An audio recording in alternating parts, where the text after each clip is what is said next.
ගෙවල් වල පාවිච්චි කරන මහන මැෂින් වල නිතරම හැමෝටම තියෙන ප්‍රශ්නයක් තමයි නූල් ඔතන්න ගියාම හරි එහෙම නැත්නම් මැෂින් එක පාවිච්චි කරනකොට හෑන්ඩ් වීල් එක තද වෙන්නේ නැහැ බුරුල් වෙනවා කියන එකයි.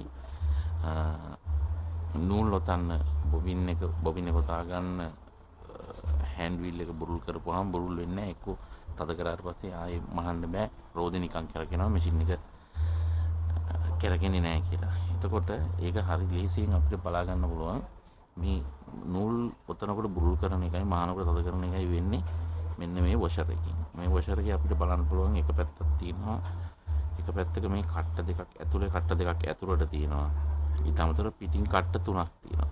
එතකොට මේ වොෂර් එක හෑන්ඩ් වීල් එකේ මේ බුෂ් එකේ තියෙන කට්ට දෙක ඇතුලට මේ කට්ට දෙක වැටෙන්නේ. ඒක හයි කරපු විදිහේ වරදක් නිසා තමයි අර විදිහට ගැටලු ඇති වෙන්නේ. එතකොට අපිට රෝදේ හරියට තද වෙන්නේ නැත්නම් හරි රෝදේ බුරුල් කරන්න බැරි නම් හරි අපිට කරලා බලන්න වැඩ දෙකක් තියෙනවා. වැඩ තුනක් හතරක් තියෙනවා. මේ වොෂර් එක හතර පැත්තකට හයි කරන්න පුළුවන්. ඒ හතර පැත්තෙන් කොයි පැත්තට හරි හයි කරපුවාම හතර පැත්තෙන් එක පැත්තකට හරි විදිහට බුරුල් කරන්නත් තද කරන්නත් පුළුවන් විදිහට ස්ටොප් මෝෂන් එක වැඩ කරන විදිහට හයි කරන්න පුළුවන්. එතකොට මම පෙන්නන්නම් එක පැත්තක් තමයි මේ යතුලේ තියෙන කට්ට දෙක ඇතුල් පැත්තට මේ කට්ට දෙකේ නැම්මක් තියෙනවනේ මෙතන. මේ නැම්ම ඇතුළට. දැන් ඔබේ මැෂින් එකේ මේ කොටස අරන් බැලුවොත් ඔබට පෙන්නේ මේම කට්ට දෙකක් තියෙනවා. එතකොට ඇතුලේ තියෙන කට්ට දෙක මේ ඇතුල් පැත්තට නැවිලා තියෙනවා. අපිට පුළුවන් මේක මේ ඇතුළට නැවිලා තියෙන කට්ට දෙක ඇතුල් පැත්තට හිටින විදිහට එක කට්ටයක් උඩට හිටින විදිහට යට අනිත් කට්ට දෙක යටට හිටින විදිහටයි මෙන්න මෙහෙම දාන්න. ඔය එක පැත්තක්.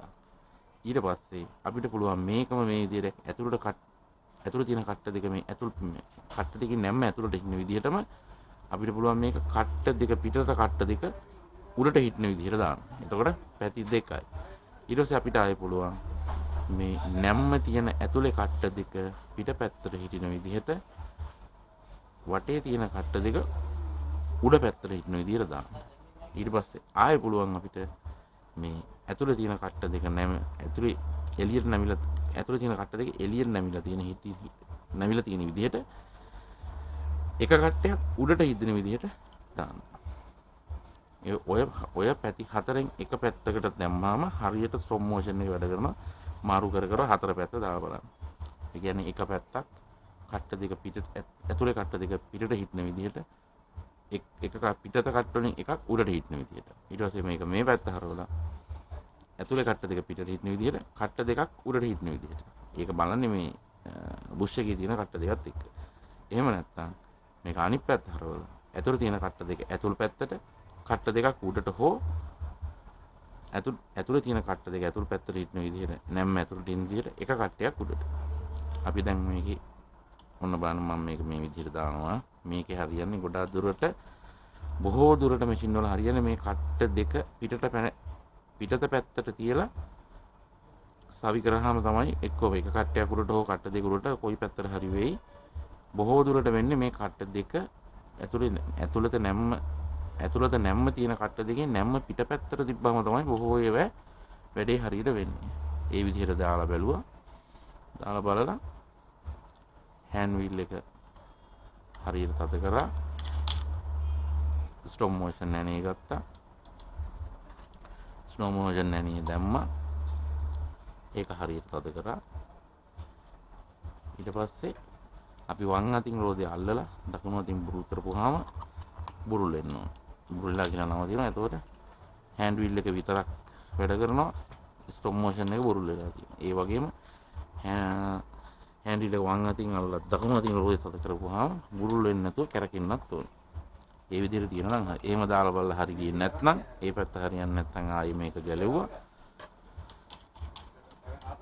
හෑන්ඩ් වීල් එක ගැලෙව්වා. අපි දාපු පැත්ත තියෙනවානේ. ඒ පැත්ත නෙමෙයි. අපි ආයේ අනිත් පැත්ත දාලා බලනවා. ওই විදිහට පැති හතරෙන් එක පැත්තකට නිවැරදි විදිහට බුරුල් වෙන එකයි තද වෙන එකයි සිද්ධ වෙනවා. ওই විදිහට පැති හතර මාරු කරලා බලන්න. බලලා හරියන පැත්තට තියාගත්තා නම් හරියටම හරි. මෙතෙන්දි වැදගත් වෙන දෙයක් තමයි ඔන්න දැන් හරි පැත්තට වැටෙනවා. හොඳට බුරුලුත් වෙනවා. ඒ වගේම තද කරන්නත් පුළුවන්. හෑන්ඩ් වීල් එක බුරුල් කරනවා තද කරනවා වම් අතින් රෝදේ අල්ලලා දකුණු අතින් තද කරන්නේ බුරුල් කරන එක කරන්න. එතකොට ඒක ලේසියෙන් කරගන්න පුළුවන්.